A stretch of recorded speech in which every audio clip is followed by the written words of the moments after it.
بسم اللہ الرحمن الرحیم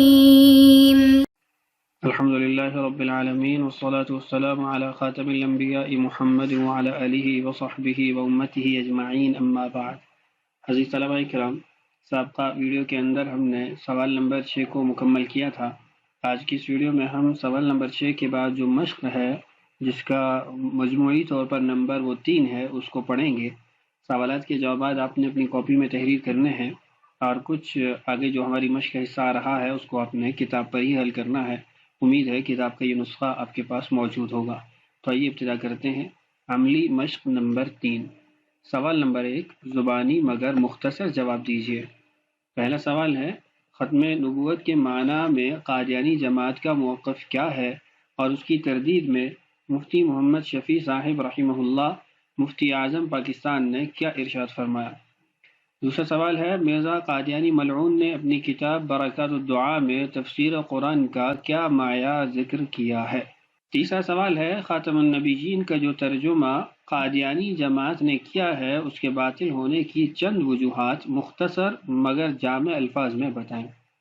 چوتھا ہے کہ ظلی بروزی کا کیا معنی ہے؟ قادیانی جماعت اس من گھڑت اصطلاح سے کیسے فائدہ اٹھاتی ہے؟ پانچواں سوال ہے، مرزا قادیانی نے اپنی پیدائش کا قصہ نقل کرتے ہوئے اپنے آپ کو خاتم الاولاد کہا، جو لو آپ اپنے دام میں صیاد آ گیا کا مصداق ہے۔ آپ اس بات کی وضاحت کریں کہ کس طرح مرزا ملعون اس معنی سے اپنے جال میں خود پھنسا۔ چھٹا سوال ہے کہ ظلی اور بروزی کے آڑ میں قادیانی جماعت کس طرح حضور خاتم النبیین صلی اللہ علیہ وسلم کی شان میں گستاخی کرتی ہے۔ ساتواں سوال ہے، وحی، الہام اور کشف میں فرق ذکر فرمائیں۔ اور آٹھواں سوال ہے، اکابرین امت نے وحی کے منقطع ہونے پر جو ارشادات فرمائے ہیں مختصر الفاظ میں ان کا ذکر فرمائیں۔ نواں سوال ہے، قادیانی گروہ نے وحی، کشف اور الہام میں کس طرح تحریف کی ہے اور مرزا ملعون پر آنے والی نام نہاد وحی کا انہوں نے کیا نام رکھا؟ دسواں سوال ہے، حدیث رسول صلی اللہ علیہ وسلم لم يبقى من النبوة الا المبشرات سے قادیانی اپنے جال پر کس طرح استدلال کرتے ہیں؟ عقلی دلائل سے ان کی تلبیس کا پردہ چاک کرتے ہوئے اپنی گہری علمی بصیرت کا ثبوت دیں۔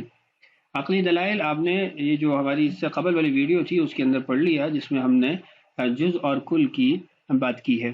یہ 10 سوالات تو آپ کی سابقہ جو کتاب کی عبارت تھی اس سے متعلق تھے۔ ایک سوال یہاں مزید میں اضافہ کرنا چاہوں گا کہ وحی کے لغوی اور شرعی معنی کو ذکر کریں اور اس کے ساتھ جو وحی کی اقسام ہیں ان کو بھی ذکر کریں۔ تو یہ بھی آپ نے یہاں پر ذکر کرنا ہے، اور ایک بات غالباً جو اوپر رہ گئی ہے، تو یہ 11 سوال مکمل ہو جائیں گے۔ اس کے بعد ہے سوال نمبر 2۔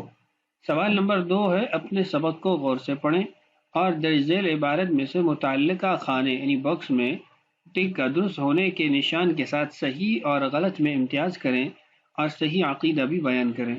پہلا ہے، قادیانی گروہ نے خاتم النبیین کا معنی نبیوں کی مہر اور پھر اس کی تشریح کر کے عقلاً و نقلاً امت کے اجماعی موقف کو قبول کیا ہے۔ صحیح ہے یا غلط ہے؟ اگر غلط ہے تو پھر صحیح بات کو ذکر کر دیں۔ دوسرا ہے، خاتمہ کے معنی جو مرزا ملعون نے بیان کیے ہیں نصوص قرآنیہ، احادیث متواترہ اور محاورات عرب کی روح سے ہر طرح غلط ہیں۔ صحیح ہے یا غلط ہے؟ اگر غلط ہے تو صحیح کی وضاحت ہو جائے۔ اور تیسرا ہے کہ ظلی اور بروزی نبوت کی اصطلاح قرآن کریم اور احادیث مبارکہ کے اشارات سے ثابت ہوتی ہے۔ صحیح ہے یا غلط ہے؟ غلط ہونے کی صورت میں صحیح کی وضاحت۔ چوتھا ہے کہ وحی اور الہام میں تو کوئی فرق نہیں ہے، البتہ وحی اور کشف میں فرق ہے۔ صحیح غلط کی وضاحت، اگر غلط ہے تو صحیح کی وضاحت کر دیں۔ پانچواں ہے کہ سیدنا صدیق اکبر رضی اللہ عنہ نے اپنے خطبات میں حضرت صلی اللہ علیہ وسلم کے وصال کے بعد وحی کے انقطاع کا اعلان فرمایا۔ صحیح یا غلط؟ غلط ہے تو صحیح کی وضاحت ہو جائے۔ اس کے بعد ہے چھٹا، علامہ ابن حجر مکی رحمہ اللہ نے اپنے فتاوی میں ذکر فرمایا، وَمَنْ اعتقد وحيا بعد محمد صلی اللہ علیہ وسلم لا يكفر بإجماع المسلمین۔ صحیح یا غلط؟ غلط ہونے کی صورت میں صحیح کی وضاحت۔ ساتواں ہے، قادیانی گروہ نے مرزا کی حفوات کے مجموعے کا نام تذکرہ رکھ کر قرآن پاک کی توہین کی ہے، صحیح ہے یا غلط ہے؟ اگر غلط ہے تو صحیح کی وضاحت کر دیں۔ 8واں ہے مرزا ملعون اپنے اوپر حضرت جبریل علیہ السلام کے آنے کا جھوٹا دعویٰ بھی کرتا تھا، صحیح ہے یا غلط ہے؟ اگر غلط ہے تو صحیح کی وضاحت۔ 9واں ہے مرزا ملعون نے اپنی کتب میں اپنے آپ کو خطا کار بندہ لکھا ہے، صحیح یا غلط؟ غلط ہونے کی صورت میں صحیح کی وضاحت۔ 10واں ہے کسی بڑے سے بڑے بزرگ کا کشف اور الہام شریعت میں کوئی حجت نہیں ہے، اس میں بھی صحیح غلط کی وضاحت، اور پھر اگر غلط ہے تو اس میں صحیح جو بات ہے اس کو لکھ دیجئے۔ سوال نمبر 3، صحیح جگہ ٹک کا نشان لگا کر، درست ہونے کا نشان لگا کر اپنے عقیدہ اور ایمان کی صحت کا ثبوت دیں۔ پہلا سوال ہے خاتم النبیین کا جو معنی مرزا ملعون نے کیا ہے کہ نبیوں کی مہر، یہ قرآنی اعتبار سے باطل ہے، کسی ایک حدیث میں بھی اس کی تائید نہیں، بعض اکابر علماء کی تائید ہے، لغت عرب کے محاورات میں گنجائش ہے، جدید عربی اسلوب کے مطابق ہے، اس میں جو درست ہے اس کے اوپر آپ ٹک لگا دیں گے، ایک سے زائد جوابات درست ہوں تو آپ ایک سے زائد پر بھی ٹک لگا سکتے ہیں۔ دوسرا ہے نبوت کے بارے میں ظلی اور بروزی کی تقسیم اور اس اصطلاح کا ذکر ہے بعض قرآنی آیات میں، قرآن سنت و اجماع امت سے من گھڑت اور باطل، بعض فقہا کے نزدیک اس کی گنجائش ہے، مرزا ملعون کی دھوکہ دہی کا سب سے بڑا مظہر ہے، جو درست ہے اس میں آپ درست ہونے کا نشان لگا دیں گے۔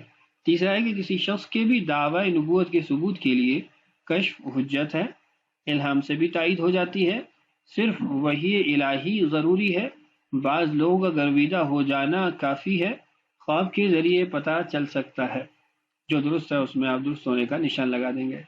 چوتھا ہے کہ وحی کے بارے میں امت مسلمہ کا اجماعی عقیدہ یہ ہے کہ حضرت صلی اللہ علیہ وسلم کے وصال کے بعد ضرورت کے موقع پر کبھی کبھی وحی آ جانا ممکن ہے، کسی بڑے بزرگ پر ہو سکتی ہے، بالکل منقطع ہو چکی ہے، کسی مدعی نبوت پر آنے کا امکان ہے، جو درست ہے اس کے اوپر ٹک کا نشان لگا دیں گے۔ 5واں ہے الا المبشرات والی حدیث سے استدلال کرتے ہوئے نبوت کا اس بات اسی طرح عقلی طور پر غلط ہے جس طرح صرف ہاتھ دھونے کو پورا وضو کہنا، ایک اینٹ کو پورا مکان کہنا، ایک دھاگے کو کپڑا کہنا، ایک میخ کو کواڑ کہہ دینا، ان میں سے جو درست ہوگا اس پر آپ ٹک کا نشان لگا دیں گے، درست ہونے کا نشان لگا دیں گے۔ تو آج کی اس ویڈیو کے اندر ہم نے جو سوال نمبر 6 کے بعد مشق تھی اس کو پڑھ لیا، اس کے بعد ہم ایک اختیاری عنوان کو پڑھیں گے، مرزا قادیانی کی جو خرافات ہیں یا اس کی جو جعلی وحی اور الہامات ہیں ان کا جو مجموعی تجزیہ ہے اس سے متعلق کچھ بات عرض کر دوں گا انشاءاللہ۔ پھر آگے چل کے مزید جو ہمارے اسباق شروع ہو رہے ہیں شبہات وغیرہ کے اس کو پڑھیں گے۔ اللہ تعالی ہم سب کو اور ساری انسانیت کو اتنا قادیانیت سے محفوظ فرمائے، اور اللہ تعالی ہم سب کو مرتے دم تک رسول اللہ صلی اللہ علیہ وسلم کی ختم نبوت پر ایمان نصیب فرمائے۔ السلام علیکم ورحمۃ اللہ وبرکاتہ۔